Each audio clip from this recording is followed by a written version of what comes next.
เป็นที่อยู่ที่อาศัยของทางใจเพราะฉะนั้นคนเฮาจึงมีความจำเป็นที่จะต้องมีธรรมะเรียกว่ามนุษยธรรมเพราะคนเฮานี้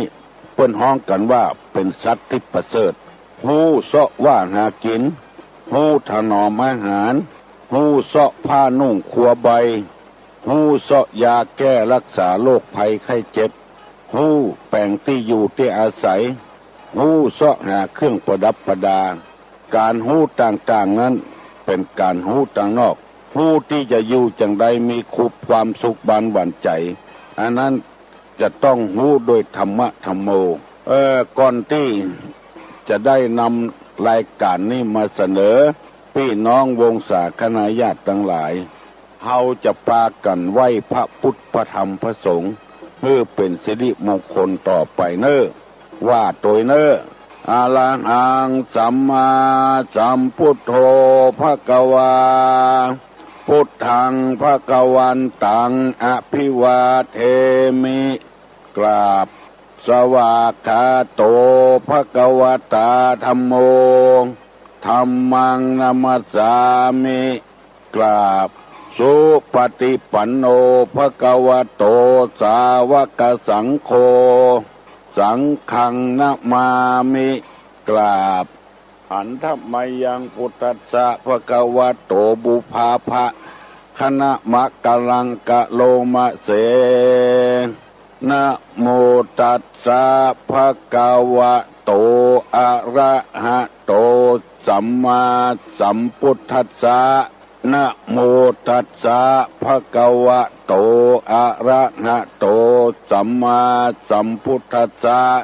นะโมตัสสะภะคะวะโตอะระหะโตสัมมาสัมพุทธัสสะพุทธังสรณังกัจฉามิธัมมังสรณังกัจฉามิสังฆังสรณังกัจฉามิตุติยัมปิพุทธังสรณังกัจฉามิตุติยัมปิธัมมังสรณังกัจฉามิตุติยัมปิสังฆังสรณังกัจฉามิตติยัมปิพุทธังสรณังกัจฉามิตติยัมปิธัมมังสรณังกัจฉามิตติยัมปิสังฆังสรณังกัจฉามิอิติปิโสภะคะวังอะระหังสัมมาสัมพุทโธวิชชาจารณะสัมปันโนสุขโตโลกวิทูอนุตตโลปุริสะธรรมสารถิสัทธาเทวะมนุษย์สานังพุทโธภควาติสวากขาโตภควตาธัมโมสันติทิโกอากาลิโกเอหิปัสสิโกโอปัญญิโกปัจจัตตังเวทิตโพวินยูหิติสุปฏิปันโนภควโตสาวกสังโฆอุจุปฏิปันโนภควโตสาวกสังโฆญาญะปฏิปันโนภควโตสาวกสังโฆสามิจิปฏิปันโนภควโตสาวกสังโฆญาติตังจัตตาลิปุริสะยุคานิอัฏฐปุริสะปุคลาเอสะภควโตสาวกสังโฆอาหุไนโยปาหุไนโยทักขิไนโยอัญจลิกาลนิโยอนุตตลังปุญญเขตังโลกัสสาติกราบหนึ่งกราบสองกราบสามม่นใจสบายใจสุขใจแล้วได้ไหวพระพุทธได้ไหวพระธรรมได้ไหวพระสงฆ์ก่อนอย่างทั้งหมดตื่นขึ้นมาได้รับสิ่งที่เป็นสิริมงคลมันตรงกันข้าม กับสิ่งที่บ่เป็นมงคลหน้ายังบัดตานได้ซ้อยเถื่อด่ากันพิษหัวกัน อันนี้มันตรงกันข้ามเฮาได้เอาฮับเอาสิ่งเป็นมงคลไว้กับจิตกับใจเพื่อให้กำลังจิตกำลังใจของเฮาดีเจริญรุ่งเรืองขึ้นภัยสังเกตก็พ้องตั้งแต่ไหว้พระโดยตุลุงกูเจ้าเนี่ยมีอันอย่างดีขึ้นพ้องว่าซื่อๆนะเนี่ยสิ่งที่เป็นมงคลกับบ้านกับจองกับหอกับเพื่อนอย่างน้อยที่สุดครอบครัวก็มีความสุขและอบอุ่นอย่างน้อยที่สุดบัดใจเป็นเงินเป็นทองจะไหลเข้ามาบัดใจคือความสุขเหล่านี้เฮาบ่ได้คำนึงถึงเฮาบ่ได้เอามากึดมุ่งแต่จะแสวงหาความสุขต่อไปทั้งที่ตัวเองก็มีแล้วหอเฮือนเดือนดาวก็มีอยู่อาหารการกินก็บ่ได้ขาดได้วิตสักมือเจ็บเป็นนิดๆน้อยๆก็ได้ยุกได้ยามีผ้าห่มมีอาหารกินมียารักษาตัวมีที่อยู่ที่อาศัยบ่าเป็นหนี้เป็นสินไผเป็นหนี้เป็นสินเพิ่นเกาะใจคือเพิ่นเรียบร้อยแล้วอันเนี้ยเป็นความสุขแล้วที่เฮาบ่สุขก็เพราะว่าเฮาต้องการได้นักขึ้นแถมเราใดบ่พอสักเตื้ออันนั้นบ่เกิดความสุขความสำโรธความพอใจความสุขอยู่ที่ความพอใจเมื่อใดถ้าเฮาบ่มีความพอใจเมื่ออันจะบ่มีความสุขตุลุงได้นำเอาธรรมะมาวันนี้จะเอากรรมสุภาษิตที่คนเฒ่าเปิ้นว่าใครฮื้อเปิ้นตายตัวตายใครฮื้อเปิ้นสิบหายตัวสิบหายตุลุงเคยเอาลงเทปแล้วก็มีคนเอาไปอัดเป็นเพลง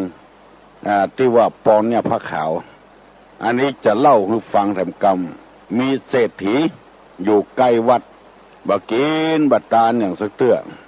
ชิจิโดยมีลูกมีเต้าก็บ่ส่งเขาห้ามเขาเฮียนลูกก็บ่ค่อยดีเหี่ยตัว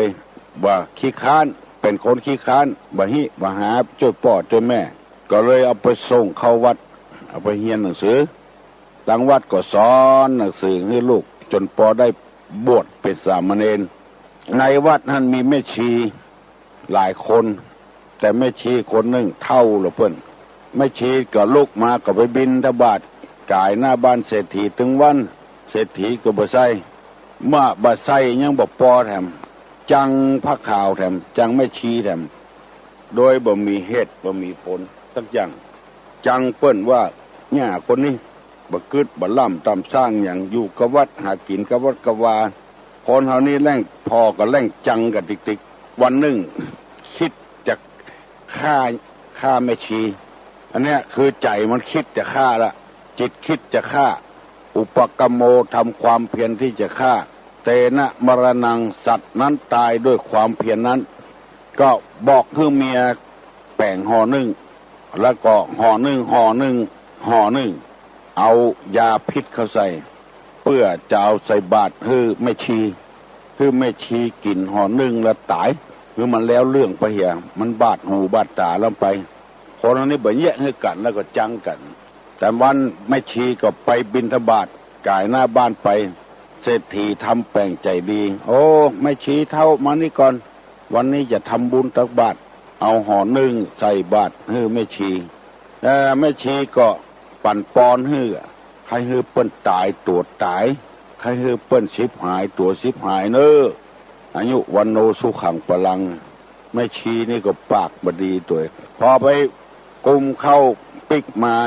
ไปบิณฑบาตนะปิกมาถึงโอ้ห่อนึ่งห่อบะเล่น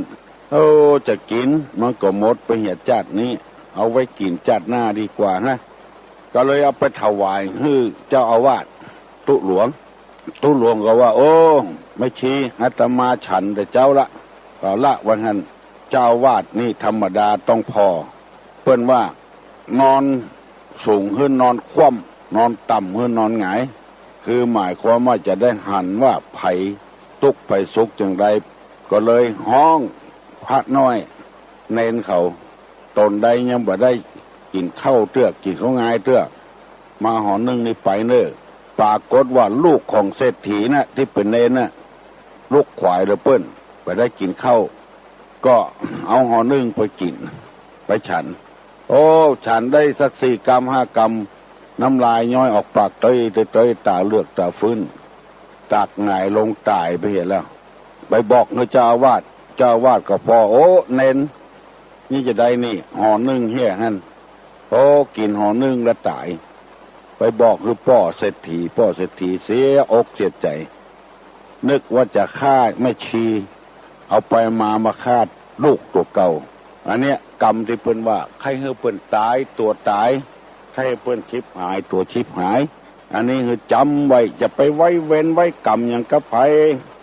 มันแล้วก็แล้วไปอย่าไฟเมื่อมันลุกมันมีหลัวอยู่มันก็ลุกเมื่อมันหมดหลัวแล้วมันก็เย็นขึ้นไปอันนี้เป็นสุภาษิตของคนโบ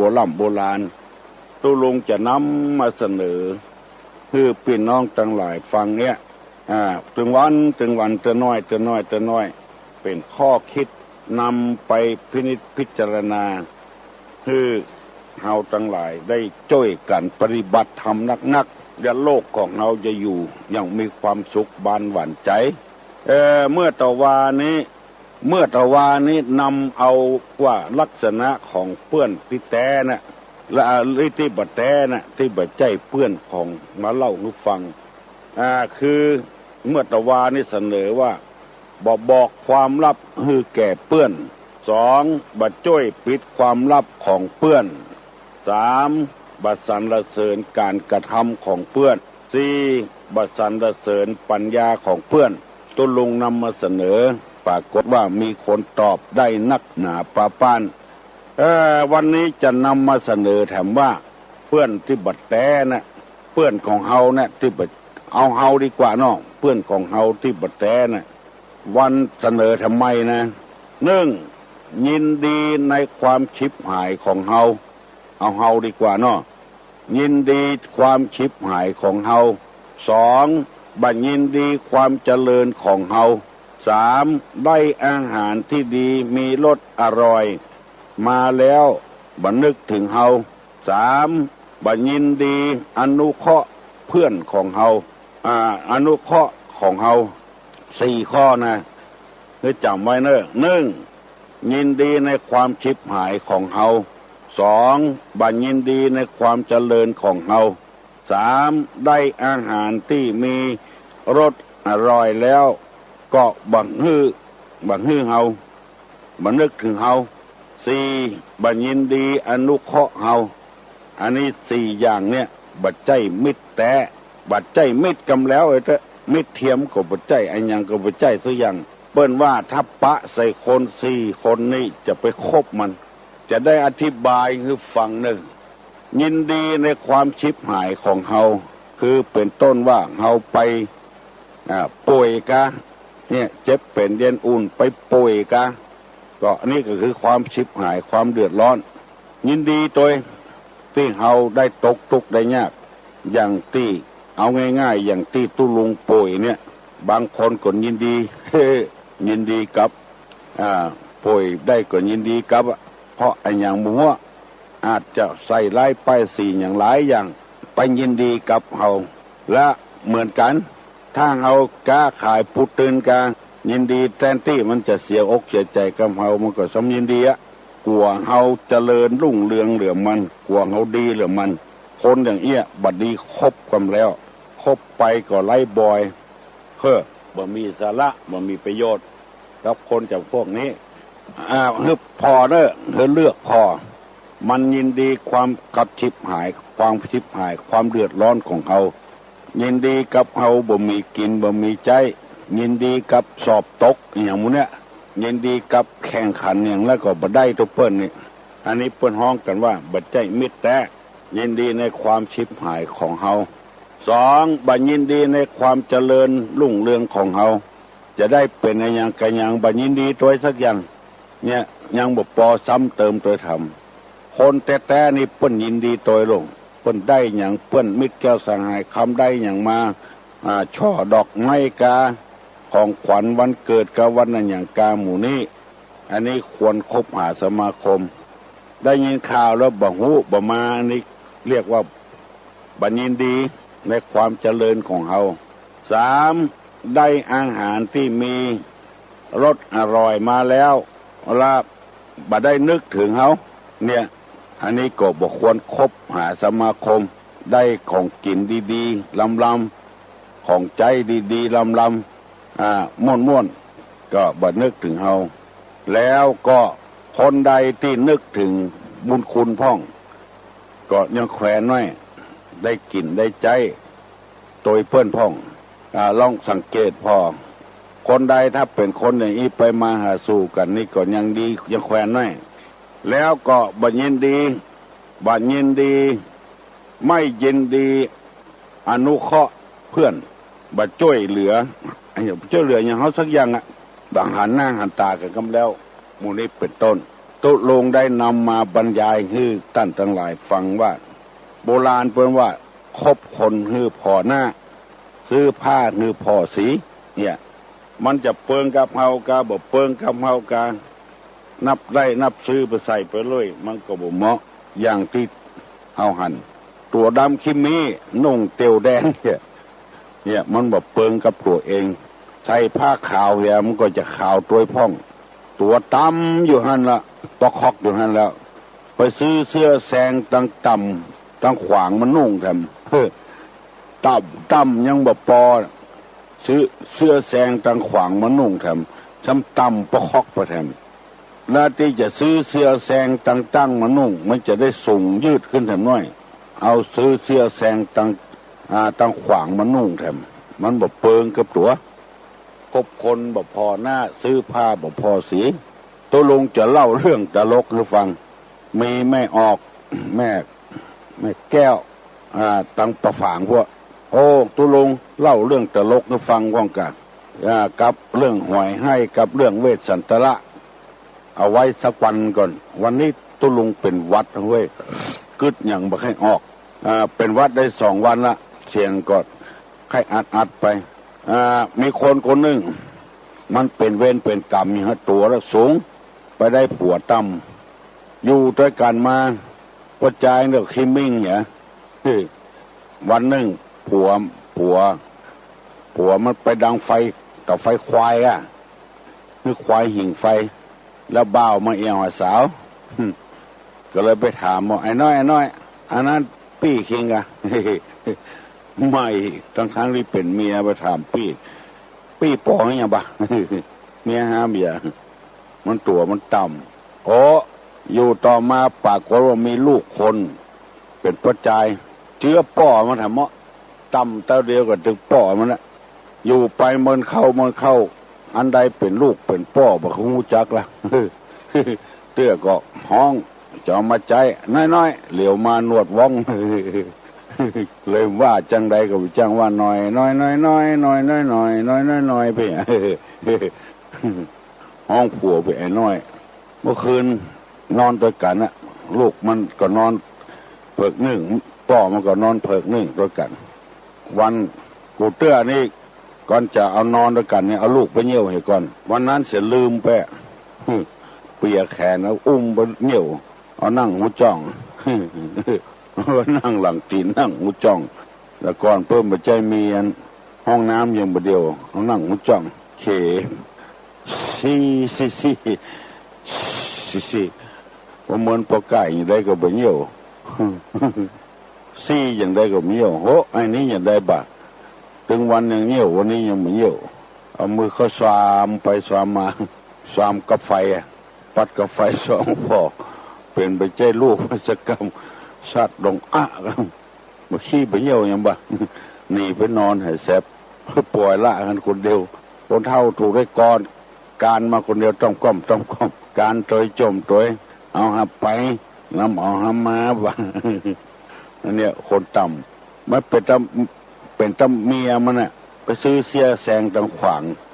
มาให้นุ่งอันใดเป็นลูกเป็นผัวหูโอ้อันเนี้ยกรรมเป็นว่าคบคนแบบพอหน้าซื้อภาพบ่พอสีอันอย่างหมูว่าไผ่เป็นอย่างไรบ่ว่าเอาไปเลยหันเป็นคนก็เอามาเป็นผัวหันเป็นคนก็มาเป็นเมียมันเตอะกำกึดอยู่บ่ได้หาสาระหาประโยชน์บ่ได้บัดเดียวนี้จะถามนำเนอะ ที่ว่ามิตรบัดใจมิตรของเรานะที่ว่ามาตะกี้นะใครจำได้พ้องลองตอบมาลองคนที่บัดใจมิตรแต่นะ4 ข้อที่ว่าตะกี้ใครตอบได้ลองตอบมาลองใครตอบได้ลองตอบมาลองคนที่บัดใจมิตรบัดใจเพื่อนแต่ของเรานะใครได้ลองตอบมาลองฮัลโหลเจ้าไอ้จ่าเจ้าตุลุงเจ้าตอบได้ก่อนเจ้า1พอจะจำได้อยู่กะฮะพอจะจำได้อยู่กะอย่างหูพอจะจำได้อยู่กะเนาะเจ้าได้ยินกับเจ้าตุลุงได้ยินกับเจ้าได้ยินบอกให้บดีเนี่ย1ยินดีในความชิบหายของเฮา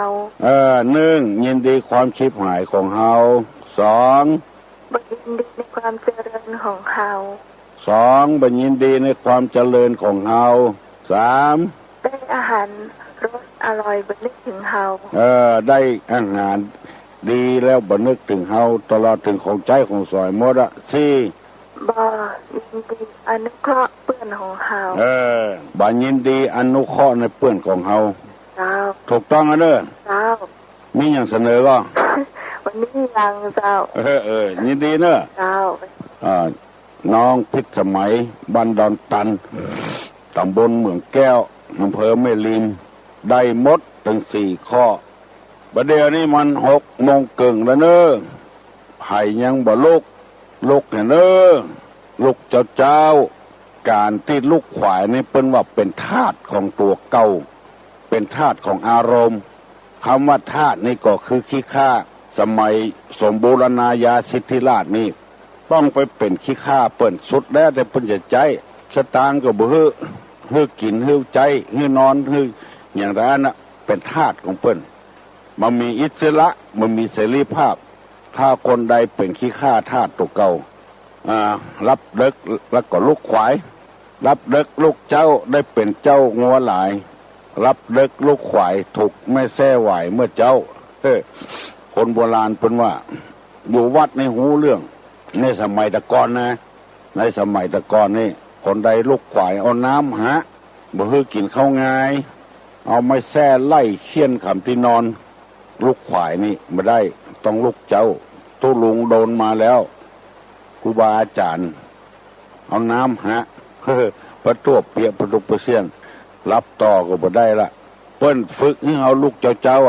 บัดเดียวนี้เนี่ยอย่างนั้นบ่ได้แต่หมอเนนกาขยมกาไปสอบพ่อแม่ก็ว่าค่ำลูกเปิ้นหมอมันประชาธิปไตยเนาะเอาละอ่อนไปออกไปเนี่ยละอ่อนก็บ่ค่อยฮู้ค่อยลวกอย่างเนี่ยอย่างเอาตามเปิงอกเปิงใจลูกเน้อโอ้แต่ว่านี่สุขใจขนาดนักเน้อพ่อออกแม่ออกปุ้นลำปางปุ้นบ้านไร่หินอำเภอกอกคาปุ้นสมุทรปราการปุ้นสระปีปุ้นแม่ออกแม่แจมพวกโทรมาหาตุลุงต่ำแม่ริมนี่เลยบ่ใครมีไผ่โทรมาหาบัดตันเปิ้นใครโทรมาตึกบัดตันเปิ้นวันนี้คงจะได้ยินแต่เมาะหลายบ้านหลายจองแล้วขอให้พี่น้องต่างจังหวัดต่างอำเภอและต่างประเทศได้ภูมิใจดีใจเนอะโดยเฉพาะต่างพี่น้องต่างเหนือไปอยู่ต่างจังหวัดต่างภาคเหนือนี่อากาศเย็นเมื่อเจ้านี่หนาวแต่เมื่อวันนี้ใครฮ้อนพองละแล้วคนก็คนเฒ่าคนแก่บ่ค่อยดีกันเป็นวัดเป็นอานกันก็แต่ดีอย่างอื่นนี่สงบเรียบร้อยดีบ่มีการประท้วงบ่มีการว่าอย่างนี้กันนะหากินของไผของมันมีความสงบสุขเน้อต่างประเทศก็บ่ต้องเป็นห่วงทั้งบ้านทั้งจองคนยังเข้าวัดเข้าวาจำศีลภาวนากันอยู่สังเกตเมื่อวันมาฆบูชานี่โอ้คนปากันไปใส่บาตรญาติปกคนปากันมาทำบุญโดยเฉพาะที่วัดตุลงนี้มาทำบุญ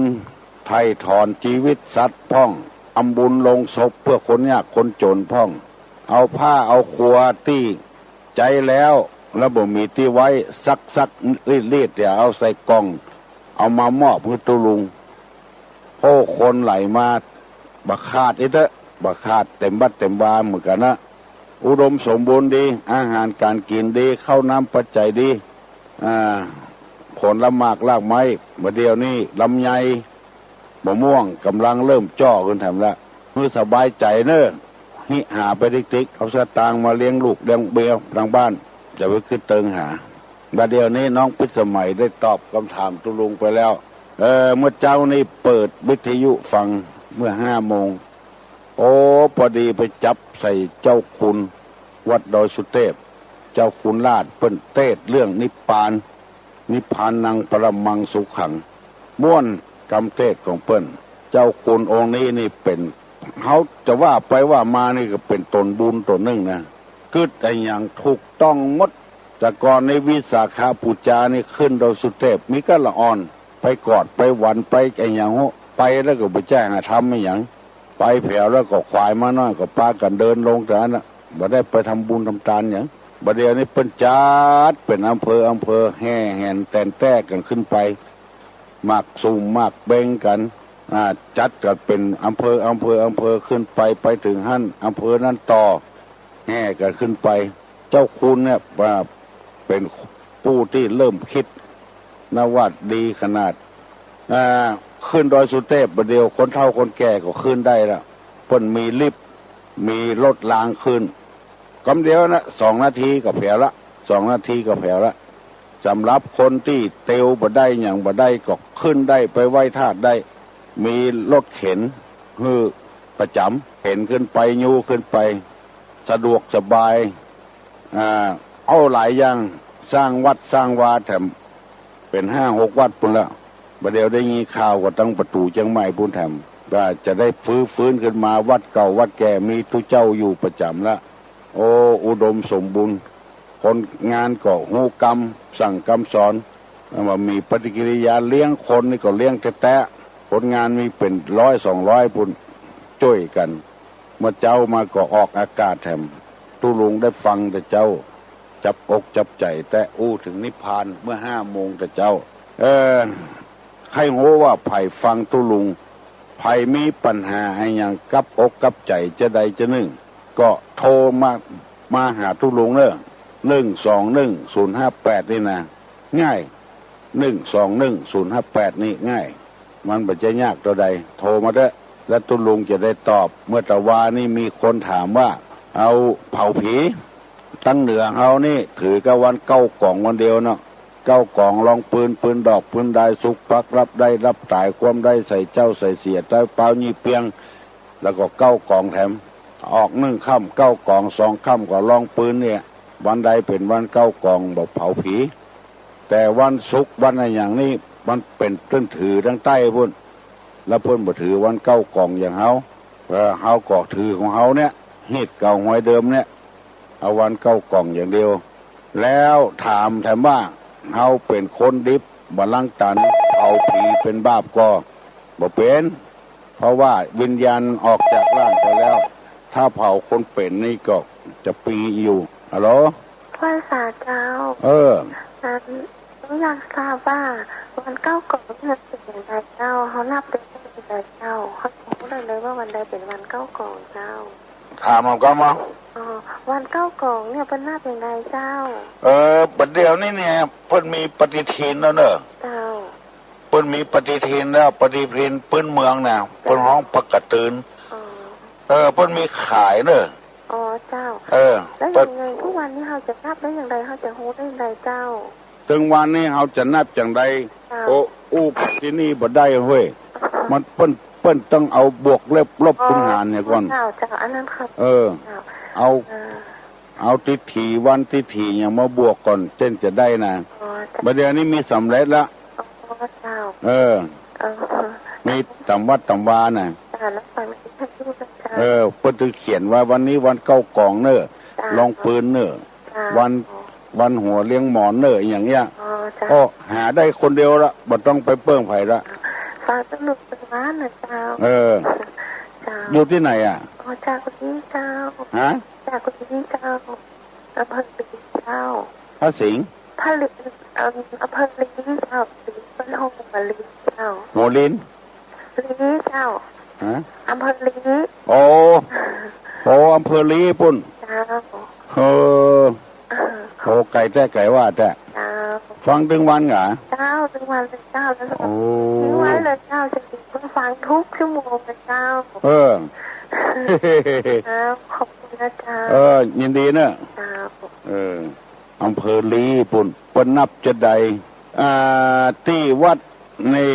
วัดอินทขินกะวัดเจ็ดลินน่ะวัดเจ็ดลินอำเภอเมืองเชียงใหม่นี่นะเปิ้นแจกกุปีปักกระตืนขึ้นเมืองนี่ไปใครได้ก็มาหาเปิ้นนี่เปิ้นจะฮื้อไปได้ฮัลโหล วันนี้ขอถวายความเคารพตุลุงด้วยนะครับ ครับ ก็ขอถามมาจากผมมาจากใจ ลูกโทรลูกไหนมา ผมมาจากใจครับ สันซ้าย ครับผม ก็ฟังตุลุงถึงวันเนอะอันถามว่าอันจะถามอันที่ทุเจ้าจังฝันฟอนว่าอันเนี่ยก็จุงซบเนี่ยอันไปปัจจ้านี่นะครับเพราะว่าจุงหัวไว้ปัจจ้าอย่างได้ถึงนั่นจุงตีนี่นะอันนี้หนึ่งข้อแล้วเนอะแล้วข้อที่สองว่าอันเพื่ออันเข้าที่นักที่ชี้ประกาศให้รู้อธิบายกรรมเรียกอย่างพ่องนะครับเอาจุงหัวเข้าปัจจ้าจะได้ว่าจุงตีน ครับเนาะ ครับถามได้ยังไงกับข้าวทิพย์น้ำทิพย์สิบประการ ครับผมยินดีเนอะครับผมมันอันนี้มันเป็นกรรมอู้กันบ่ได้นะความจริงแต่ศพทางบ้านเฮานี่เปิ้นเอาติ่นไปก่อนเพราะว่าติ่นนี่มันเตียวเข้าปัจจ้าแล้วก็ที่ว่าจุงหัวเข้าปัจจ้านี่คือหมายถึงว่าเคยได้ยินนะแม่ของตุลุงเนี่ยบอกว่าอู้กันซื่อๆน้องเมื่อหนุ่มๆนี่ก็ค่อยซิก แม่บอกว่าโอ้บ่ถ้าซิกเตื้อตุจุงหัวแม่เข้าปัจจ้าก่อนเถอะเนี่ยก็เลยฟังกับแม่น่ะอยู่ไปซะแม่อายุยืนน่ะแม่ตายอายุเกือบ50ละซิกออกไปก็บ่ได้แล้ว เลยอยู่เท่าเพิ่นบอกว่าจุงหัวเข้าปัจจ้าแต่ความจริงแต่เปิ้นว่ากันเนี่ยเอาไปเอามาก็เลยเป็นตีนไปเหียอันนี้บ่มีปัญหาหยังเพิ่นว่ากันบ่ได้บ่มีปัญหาหยังจุงหัวเข้าปัจจ้าเนี่ยให้จุงตีนนี้มันให้ฆ่าไปหน่อยเอาจุงทั้งหัวนะแต่ว่าเพิ่นจุงทั้งตีนอันเข้าทิพน้ำทิพสิบประการนั้นมันมีอยู่ในเรื่องของพระอริยะคือของที่เนรมิตไว้ประเดี๋ยวนี้เฮากุคนเฮาก็ได้กินข้าวทิพน้ำทิพละอันนังปันนังญานังคือเข้าบาดได้ปลูกบาดได้ฝังบาดได้นึ่งก็ได้กินข้าวทิพละเอาสตางค์ไปซื้อตำกาดญานังคือญาณพาหนะเนี่ยอันที่เฮาขี่ถึงวันเฮาก็บ่ต้องซื้อมาใจเอาสตางค์ให้เปิ้นก็ได้ขี่ไปเพียงโหเพียงเวียงไปเพียงกรุงเทพกรุงทันไปเพียงเมืองนอกพุ่นอันนี้เป็นญาณแต่ว่าญาณนี่มันเป็นญาณโลกุตระไม่ใช่โลกิยะโลกุตระนี่มันเนรมิตเอาเข้าทิพน้ำทิพนี่นะเนรมิตเอาบัดเดี๋ยวนี้เป็นมันโลกุตระถ้าเขาบ่ขายเฮาก็บ่ได้ซื้อกินนะมีม้าแก้วจ้างแก้วม้าแก้วหมู่นี้เป็นญาณอันประเสริฐในคนในสมัยแต่ก่อนอันนี้เพิ่นเฮาว่าเข้าทิพน้ำทิพสิบประการคนเฮาแต่ก่อนมักกินมักทานมักทำบุญทำทานประเดี๋ยวนี้ก็ได้เสวยละเข้าทิพน้ำทิพแต่ก่อนนี่กว่าที่เฮาจะได้นุ่งผ้านี่ก็ต้องปลูกฝ้ายเอามาปั่นเอามาตอเอามายิ้มเอามาตัดเอามายิบถึงจะได้นุ่งในสมัยแต่ก่อนประเดี๋ยวนี้บ่ได้ตัดบ่ได้ตอบ่ได้ปลูกฝ้ายปลูกอย่างละซื้อมากับไปกาดไปลีก็ไปซื้อมาใส่ละอันนี้ก็เป็นของทิพย์เหมือนกันแต่มันทิพย์ไปแถมอย่างนึงมันปุดมันขาดมูนี้เป็นต้นอันนี้เข้าทิพย์น้ำทิพย์สิบประการแต่ก่อนนี้เฮามาได้กินได้ตานดีประเดี๋ยวนี้เฮาก็มาเสวยเข้าทิพย์น้ำทิพย์ละเพื่อนเพิ่นก็แปลงให้อยู่ประเดี๋ยวบ่ได้ไปขุดหลุมบ่ได้ไปตัดไม้อย่างในแต่ก่อนละบ้านอาทรบ้านอย่างนั้นบ้านสงเคราะห์กันเนี่ยอันนี้เป็นของทิพย์หมดละถึงวันนี้เขาได้เสวยของทิพย์ละผ้าผ่อนต้นสบายยุกยาแต่ก่อนนี้เป็นเจ็บเป็นอย่างก็ไปเสาะขูดเอาตำแพะตำป่าเอามาเป็นยาประเดี๋ยวนี้ สำเร็จรูปหมดอาหารก็สำเร็จรูปมาม่าในกาไวๆหมูในกาเป็นอาหารทิพย์บดอะต้มน้ำแห่ก็ได้กินละเสวยข้าวทิพย์น้ำทิพย์แต่มันเป็นโลกิยะไม่ใช่โลกุตละถ้าเป็นโลกุตละแต่มันมาคนเดียวมันต้องการนึกจะได้ก็ได้อย่างนั้นก็ได้มาแก้วจ้างแก้วมันจะมาคนเดียวมันบัดเดียวนี้ต้องอาศัยเงินใส่ทองเพราะว่านั้นขอคือเป็นข้าวทิพย์น้ำทิพย์10ประการคือได้กินได้บริโภคพ้นที่ยากพักที่ทุกข์คือได้ถึงสุขอันนี้บัดเดียวนี้เราเกิดมาชาตินี้ส่วนมากเนี่ยเป็นข้าวทิพย์น้ำทิพย์ร้อนๆไปกินปลาบ้วงมีในน้ำทะเลปุ่นจะกินปลาบึกมีน้ำทะเลปุ่นได้กินหมดเอาสตางค์ไปฮื้อเพิ่นอันนี้ก็ขอตอบปัญหาอย่างเงี้ยถ้ายังบอกเข้าใจเตื้อก็ลองไปถามผู้รู้ผู้ฉลาดโดยแถมหนึ่งเรื่องวันเก้ากองเปิ้นมีปฏิทินของเปิ้นละขายละเดียวเปิ้นมีในหันหมดวันนี้เป็นวันอย่างสองเรื่องข้าวทิพย์น้ำทิพย์แล้วภัยจะถามมายังแถมภัยจะถามยังแถมกดมาหาตุลุงโน่1211058ถ้าบ่มีภัยถามตุลุงจะถามเจ้าค่ำล่ำละครแดดร้อนก็ไม่กลัวไอ้อย่างอ้อฮัลโหลครับตุลุงครับมาตรการครับตุลุงได้ดอกอุตภิษนะฮะดอกอุตภิษอุตภิษเมืองดอกอุตภิษนี่ได้ยินกำนะลืมไปอย่างเป็นดอกบอนแบลครับฮะบอนแบลครับที่มันเหม็นๆนะกะครับผมบอนแบลนี่กะบอนแบลบ้านเฮาเนี่ยนะครับอันกะมันเหม็นขนาดนักนะป้าที่ไหนขอดูว่าขอบกจกขว้างอันกะครับโอ้ยินดีนะตุลุงไปโดยรอก็ครับฮะแต่ว่าอย่าไปโดยรอครับผมไปท่าตุลุงมาผมเลยปาตี้เข็ดก่อนอยู่ที่ไหนผมอาจารย์สนานครับอ๋อธรรมที่ครับอาจารย์มีนั่นก็ปกติก็มีครับเพื่อนถามหาว่าใครได้วันเก้ากองว่ะอาจารย์มีเอาจำนายด้วยกะมันได้จำนายครับแจกครับแจกครับถ้าเพื่อนใครได้มาที่ไหนฮะมันมีเบอร์โทรศัพท์หน่อยอันกะ09อาจารย์คนฟังคนจุดเนาะ09เนาะ0955998878อาจารย์เกิดสนั่นธรรมทิเนาะอาจารย์เกิดครับฮะผมมาได้เก็บไว้อาจารย์เกิดผมเก็บอาจารย์เกิดเก็บไว้ครับ0955998878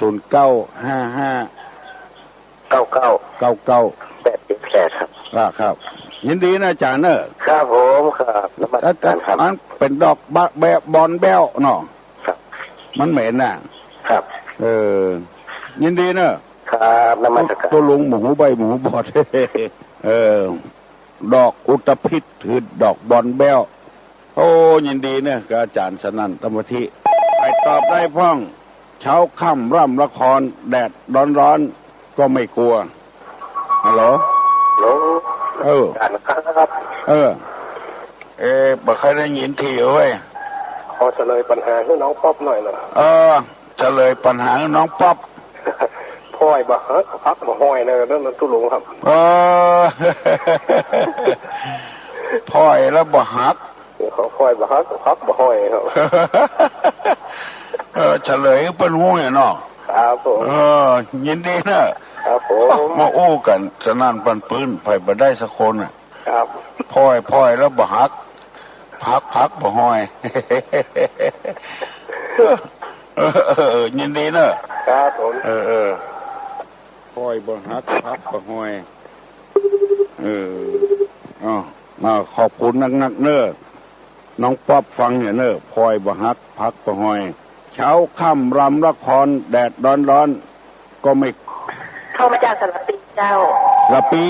เจ้าบ้านอย่างอันตำบลยังเนิงเจ้าบ้านยังเนิงเพ่เจ้าอันข้าเจ้าก็หามาฟังตุ้งสักปฏิกิริยาจับติดใจขนาดนั่นแหละก็เลยโทรมาลองเสียงโทรมาว่าจะตามต้น ก็พอดีตุลุงหับได้เนาะหับได้หรอก็ตอนแรกก่อนหมูจะถามอย่างแต่พอดีตุลุงอู้เรื่องอันข้าวติดน้ำติดอย่างนั้นนะเจ้าข้าเจ้าก็ว่าประเดี๋ยวนี้มันอย่างตุลุงแต่ว่าข้าเจ้ามีความคิดว่าสมัยนี้นะคนเรามันได้กินข้าวติดน้ำติดกันในโลกุตละเนี่ยนะเจ้าโลกินเนี่ยไม่ใช่โลกินเนี่ยนะเจ้าโลกินเนี่ยแต่ว่ามันมีโลกขึ้นแถมโลกนึงนะตุลุงเจ้าโลกยังโลกหันเจ็ดตัวโลกอิจฉาโลกริษยาตุลุงว่าอันก่อนเจ้ามีความตุ้มเรื่องนี้เจ้าตุลุงอันเจ้าก่อนเพราะถ้าอู้ตุลุงนะอันจะได้อู้ยาวใจอู้ย่อๆเนาะอู้ย่ออู้ย่อๆเนาะว่าอันคนอื่นต้องกระท่าหาเนาะอัน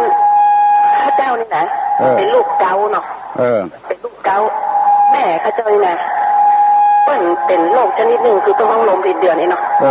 ข้าเจ้าตู้กับแม่มาตลอดชีวิตนะตู้จนประเดี๋ยวนี้ข้าเจ้าไปจะ60แล้วนะ59ละวันนั้นก็ตื่นจะด่าให้แม่อายุ81เนาะรีวิทยุลงมาอ๋อรีน้อยแต่เจ้าดิกันเนอะเจ้าดังบ่ดังละไม่มีแล้วนะเจ้าก็นี่นะเรื่องที่เกิดขึ้นนะเจ้าวันนั้นนะน้องข้าเจ้าจะมีน้องคนเป็นผู้ชายอยู่แม่ริมเนี่ยตุลุงบอกว่าเปิ้นจะฟังอยู่ก่อนเนาะเปิ้นเป็นครูนะเจ้าเป็นครูเป็นครูอันเปิ้นตุลุงจะรู้จักอันแม่สีที่ขายจิ้งหมูนี่ป่ะฮะเพชรตุลุงอยู่วัดไหนก็จะอยู่วัดโสภณารามแม่ริมเนี่ยเจ้าใกล้แม่ริมเปิ้นเป็นอันลูกเคยของแม่สีที่ขายจิ้งหมูในใจแม่ริมนะหมูจักหมูจักเนาะเปิ้นจะหาตายนี่ใช่แล้วอันวันนั้นนะเจ้าตุลุงเปิ้นมาแอลหาข้าเจ้านะเปิ้นมันเปิ้นก็มาเนาะข้าเจ้านี่เลี้ยงแม่มาตั้งแต่ข้าเจ้าบรรจุกูน19ของแม่เลิกขายขนมเส้นเลยนะเจ้านี่ก็ขับล้อเนาะเจ้าก็มีความคิดว่าเจ้าเนี่ยตู้ตลอดเนาะจนกระทั่งว่ามาได้ผมก็เป็นบดีเนาะเขาบอกว่าอย่างเรื่องนั้นนะทำเคลาวีเขาจนพวกอันต่อนี่นะที่16ให้เอาเขาเจ้าไปจอดหมดอ่ะเจ้าเรื่องนั้นบอกว่าเนาะกันนี้เนี่ยบดีเจ้าก็ใจได้แล้วว่าสิ่งที่หอยต้องทำเพื่อดีที่สุดเหมือนตุลุงเหมือนผ้าทั้งหลายประเทศน่ะว่าเขาต้องดูแลแม่เขาให้ดีเนาะเวลาสุดท้ายเปิ่นจะมาวันไหนบอกว่ามาได้81แล้วนะเจ้าแม่นะวันนั้นมันก็ไม่แอลค่ะข้าเจ้าตุลุงคิดดูเนาะเงินผู้สูงอายุ300 บาทนี่นะที่เทศบาลเปิ้นให้นี่นะตุลุงข้าเจ้านี่พ่อแม่มาเนาะเป็นที่กินเหนียวนี่นะเมื่อปีระหว่างปี46ถึง47นะต้นนานแก้คิดที่จะเป็นปีนะตุลุงข้าเจ้าก็ตึงมาล่างเคียดข้าเจ้าก็เอาขี้แม่เหนียวแม่แปดไม่ได้จนเพราะว่าป้นแล้วนะเจ้าป้นสภาพนั้นนะตอนนี้มันเมินมาน่ะมันเมินมาเพราะก็มาเขียนเจ้าซื้อล้อเขียนเนาะเขาก็เงินกองกลางแล้วเนาะที่ว่าเขาเคยเสียนาพ่อเสียนะก็เจ้าเป็นครูนะเจ้าบุกเกษียณแล้วเจ้ารีละก็อันเจ้าก่อนผู้สืบไม่ใช่โอ้ตัวเก่าเนาะถ้าเจ้าหัวตังวัตถุนะตุลุงตอนนี้เขาจะบอกออกครูเตือเจ้าต้องทำอาจารย์3ระดับ8ผลได้พ่อผลงานเขาเจ้าเนี่ยแถวจังหวัดแถวประเทศตุลุงเจ้าก็ชนะออกตัวเปิ้ลบอกออกก็บ้ากรรมขนาดละเปิ้ลไปโดนรถโจรที่หน้าก็มาจัดต่างเนาะเจ้าแฟนก็เสียถึงวันนี้เปิ้ลก็ตึงบอกออกครูถ้าเจ้าก็เจ้าเนาะเขาเสียสละดูแลแม่วันนั้นมาเดือดเรื่องเงิน300เนี่ยอันเอาเงินอีแม่ไปใจเหรอกี่หรอผมว่าเปิ้ลฟังถ้าเปิ้ลฟังก็ให้เรื่องได้ถึงจีบเรื่องนี้นะอันโยนกับตีเจ้าอ่ะตั้งแต่ตุลุงตั้งแต่เป็นคนไหมนะย้อนตีเจ้ามานี่นะสัก4-5 เดือนนี่เนี่ยเจ้าตีนี่นะตุลุงมือป่าที่เป็นตีที่เป็นนะก็คือแขนน่ะเสียทุกวันนะเจ้าก็บาปเจ้าก็ดึงหัวบาปนะวันนั้นยังมีแถมตุลุงงานข้างเดียวเนี่ยก็ไปเจ้าเอาตีนหยอกเจ้าก็ออกมานอกบ้านตึกแต่ประตูเนาะตู้เหมือนกันหรอกมาถึงนอกจำเสียมไว้นะจำเสียมกัดนะเจ้าก็ว่าถ้ามันบุกมาเจ้าก็เอาเหมือนกันเลยเนาะเรื่องมันเป็นอะไรเพราะว่ามันมีมาจากความอิจฉาริษยาตุลุงแม่นนะกันเจ้าเพราะว่าชีวิตเจ้านี่มันล้มเหลวแล้วก็ทุกคนก็มองดูว่าคล้ายๆว่าหันหายดูหายเนาะเจ้าก็มาย่องคออยู่ในที่สวนของอุ้ยนะ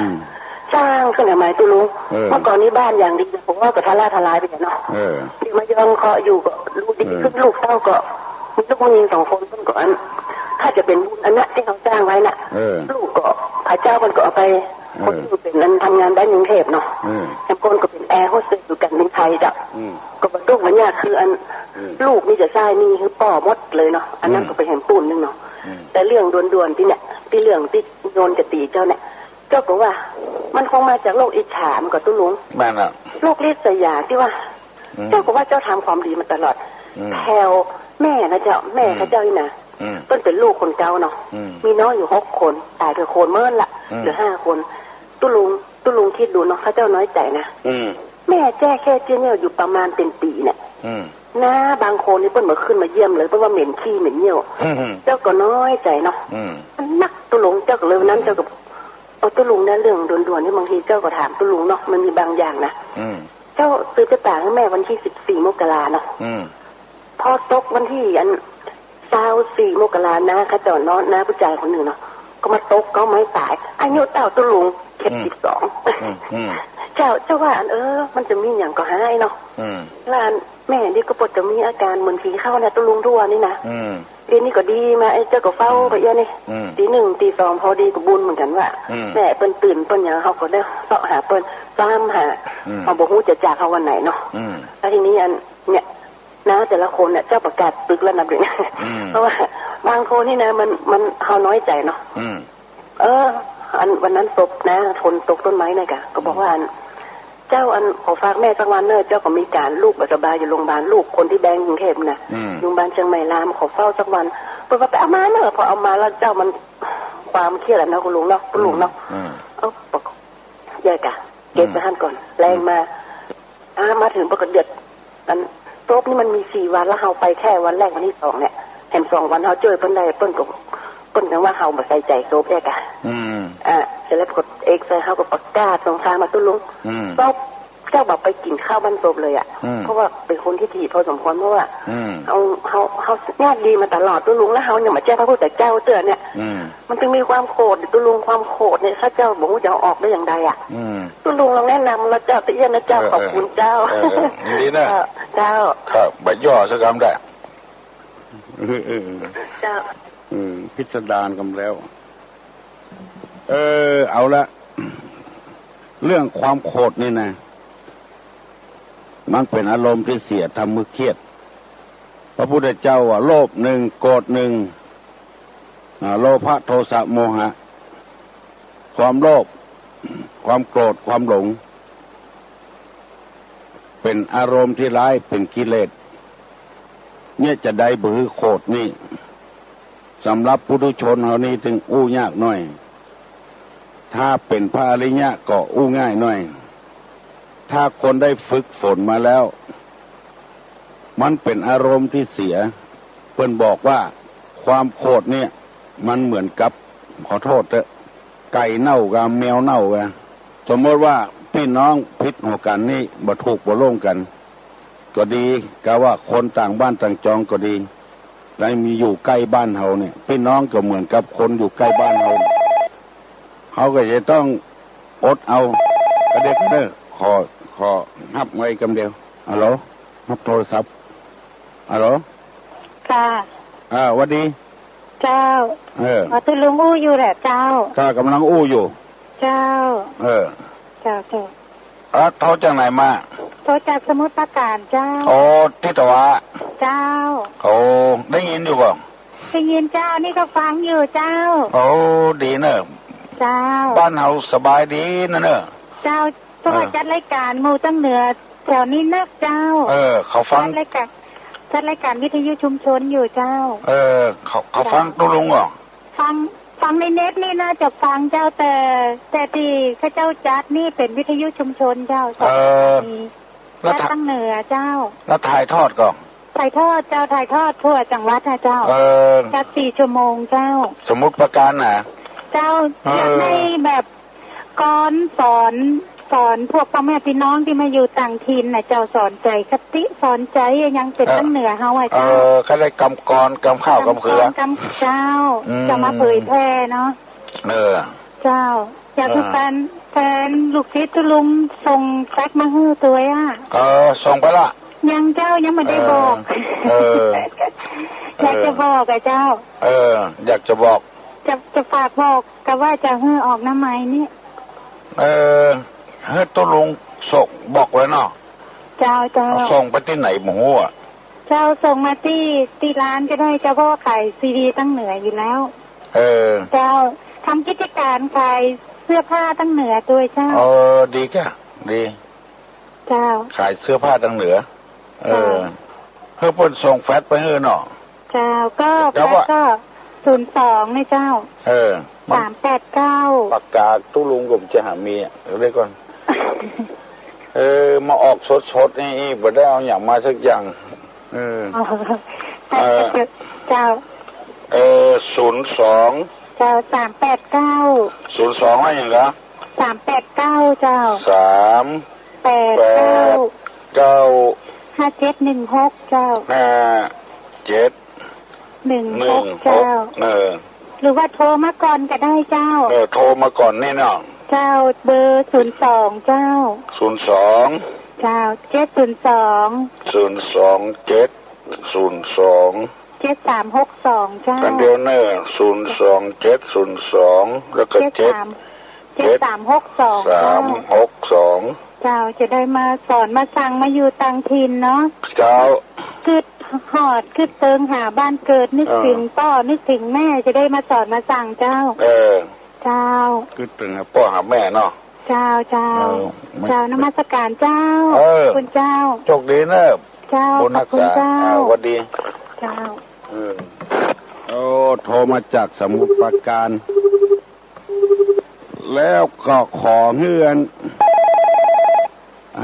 ตังวัดฝ่ายหินนะส่งแฟกไปหาฮัลโหลสวัสดีครับลุงสวัสดีนะครับโทรมาจากพระเจ้านาโกนนะครับพระเจ้านาโกนครับจังหวัดเนาะเขาตอบปัญหาลุงเลยที่ครับง่ายเลยครับไม่ใช่นะเช้าค่ำลำละครแดดร้อนๆก็ไม่กลัวถึงเช้าถึงค่ำลำละครแดดร้อนๆก็บ่กลัวไม่ใช่ง่ายเด้อไอ้อย่างมั่วเนาะครับพระเจ้านาโกนเนาะครับผมยินดีเนอะครับสวัสดีครับสวัสดีครับโรยแตะวันนี้ฮัลโหลมาสการเจ้าปัญหาเจ้าตอบปัญหาแต่ชื่อเจ้าตอบไว้ไหนอันที่อยู่ที่อักษรแยกกับเจ้าไอ้ยังเผานั่นเจ้าไอ้ยังจราจรเจ้าน่าจะจราจรมาได้ยังเปื้อเด้อทั้งหน้ามันเถื่อนกำไอ้ยังตำรวจจราจรตำรวจจราจรเนาะต้องลงวันนี้มาโรงพยาบาลกับเจ้าวันนี้ไปกันข้าเจ้าก็จะไปเหมือนกัน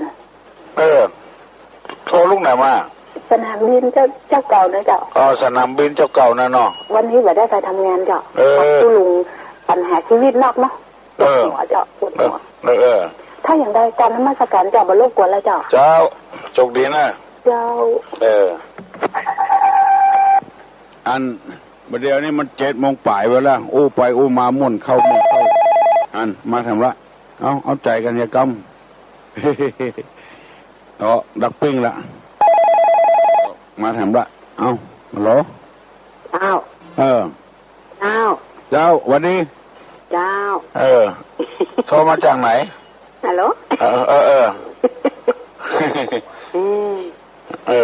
เด็กกว่าตู้ลุงเร็วนี่แบบตอนเปิดหน้ากะเนาะเจ้าประกาศประกาศมาละประกาศมาแล้วเจ้าเจ้าใกล้มาแล้วเนี่ยตู้ลุงเหรอเจ้า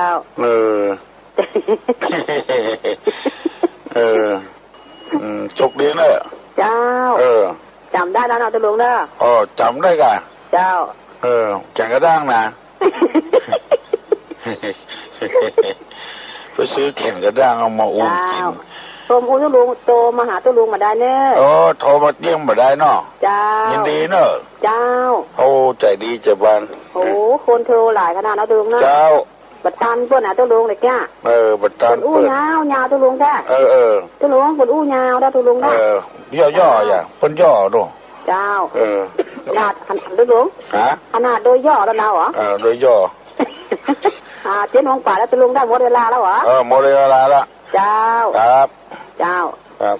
อายุมากผ่อนยืนมีโชคมีลาภให้มากล้าขึ้นมันกันกุคนสัพปีติโยวิวัจจันตุสัพพะโรโควินัสสตุมาเต